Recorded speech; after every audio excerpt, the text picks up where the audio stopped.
Hello YouTube, I have another video here for you guys, and I deeply apologize for not having made one for almost 2 months now. We did record one about a month ago, but we didn't upload it because it simply wasn't that well done. But in the past months, we've got quite a bit of stuff. A lot is coming in and out of here. We've got a lot of good stuff that I've just sold and kind of forgotten about, so there's a lot of stuff I'm not going to be able to mention since it's been long sold. But yeah, so just to give you guys a general laydown before I show you anything super specific, I'll say that after our last video we kind of didn't really get much of anything, but in the past probably 3 or 4 weeks we've been getting a lot more stuff on and off. We've got some pretty decent finds, so I'm just going to start with what I got yesterday, then kind of jump around a little bit. So I've got 3 computers here. This is an older one. I took the power supply so I can scrap it, by the way. It's actually of no real use, but I'm collecting power supplies to scrap. But anyway, just scrap that computer, and that computer, but not this one, because this one is a Dimension 1100, which I, until yesterday, had never really heard of before. Didn't really know they existed. Kind of puzzles me why Dell would ever name a computer that's similar to 3000s and 2400s, say 1100, but whatever. Got it with no hard drive bay, or RAM in it, which is a little unfortunate, although it has a Pentium 4 processor. I'm not sure how fast it is, probably about 2.4, 2.8 gigahertz, maybe even 3. Let's get an XP Home COA, DVD-ROM drive. So I might be able to scrape up some RAM for that, although I have 2 hard drives left to really use, and average computers have a 40 gig and an 80 gig, both IDE. I'm not sure if I'm going to use either on this computer because I might want to use them on other ones, but whatever. I'll figure something out later. So also what I got yesterday is this partially disassembled eMachines T3104. This is an AMD Sempron. I think it's like 1.8 gigahertz. No, it tells you in the front. Oh dear, those specs are bad. 1.8 gigahertz. Because I've had a T3104 before, and I had trouble finding the drivers for it, but I sold it eventually. But yeah, well, this computer came with 256 megabytes of RAM, so it says, when it was first made, which is pretty terrible for whenever this thing was made, probably. But yeah, yesterday I got it with no RAM, no hard drive in it. Although I think it still has a CPU inside of it. Got a DVD drive. Although what's kind of agitating is that I have an eMachines T3516, which is the same kind of physical design, same case design, and I don't have a case siding for it. It's all I need. It's completely set up. I just don't have a case siding for it, so I don't know if I can sell it yet, because I don't know who would want a computer without case siding. Oh, and by the way, this thing has a wireless card. Just kind of noticed that. But I got this thing without case siding too, so I don't really know what I'm gonna do, but you know, I'll figure something out maybe. Perhaps I'll have to sell them without case sidings or whatever. But and by the way, I haven't tested out this thing yet. I've only tested out 1 or 2 of the computers I've got so far because I've been busy working on other ones. But here's a Dimension B110. It's got no RAM, no hard drive bay. I've already dusted it out and stuff.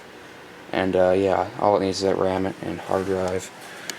It's on D. I think my brother took the heatsink off it, told me it was at 2.4 gigahertz. I think that's a pretty nice DVD drive right there. Floppy drive, yeah, you know, the usual sort of. Now here is a Dimension 8400. Now I've got truckloads of 8200s in the past. They used to sell for like 20 bucks each. Now they usually sell for 40 bucks a piece, and in fact I sold one for 50 bucks with a keyboard, mouse, and stuff a couple weeks ago, but that's not really relevant. Anyway, it's a Dimension 8400, and it looks exactly like other computers, really, like a Dimension 8200s, although it's quite a bit more powerful. So this one has an XP Home COA. I'm just going to point that out really quick. Now, it primarily uses SATA. It's only got 1 IDE, so it's got 2 drives here. But anyway, point is, right now it has a 3.4 gigahertz Pentium 4 hyper-threading, LGA 775. It came with no RAM, takes DDR2, no hard drive. Although I have the Dimension 9100 down there below that other one right there. You can barely see it. I got that about a year and a half ago. I made a video on it, and it isn't working right. I've been planning on selling it because it isn't that good anymore to me. It really doesn't have any use to me, but unfortunately it's having some drive recognition issues. I'll plug 2 drives in at once and won't recognize some of them for whatever reason. I've tried a bunch of different cords, a bunch of different drives. It just doesn't really want to work right. So I'm probably going to take the 120 gig SATA out of that thing and put it in here, and then sell this thing. But I do need more DDR2 RAM, unfortunately.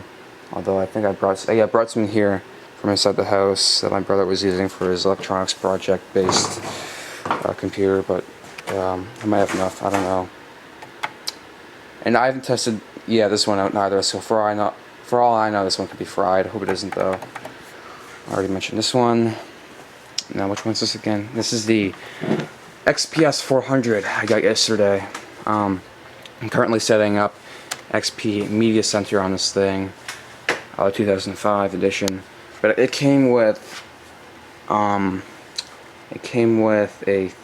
gigahertz Pentium 4 hyper-threading, which I'm probably going to swap out the CPUs between that and this, because this computer might be a bit better than the 8400. In fact, it looks cooler and stuff, so I'm probably going to put a better CPU in this one. It came with a mere 512 megabytes of RAM. I'm going to try to upgrade that, 533 megahertz. This one had a 120 gig SATA hard drive in it though. I wiped the hard drive. Like I said, reinstalling XP Media Center 2005. It's got kind of like this really basic PCI Express card to it, DVI and VGA output and stuff. Now, when I first got this thing, before I tested it out, I took the RAM out of it to see how good the RAM was. And I put it back in, and I started setting up, and it would restart randomly and stuff. It just wasn't booting. It was just doing really weird stuff.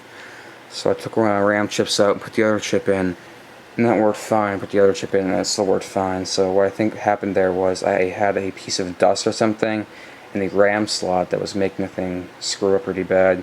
So, I've never really had that happen to me before, but I guess it's possible. So, if any of you guys have computers that don't work, you should always try blowing the RAM slots out and stuff, I guess. So, yeah. Now I want to say it was last week, but it wasn't last week. It was about 3 weeks ago, I think. 2 or 3 weeks ago. No, 2 weeks ago. I got this Dimension 9100 here. And I'm saying I, by the way, but I really mean my brother and I. But, I'm making this video without him. Now, this thing is quite a decent computer. It's quite a bit better than the Dimension 9100 I got about a year and a half ago. I think I just did mention that it's in 9200. Now, most Dimensions like this have either Pentium 4s or Pentium dual cores. But this thing has an Intel Core 2 Duo 2.66 gigahertz. It had 4 gigabytes of RAM, and still does. 4 gigabytes, I think, DDR2 800 megahertz.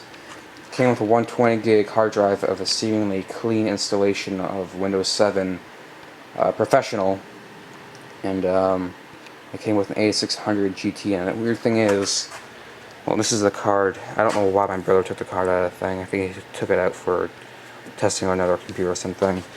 That most video cards have manufacturer on like EVGA or NSI or something.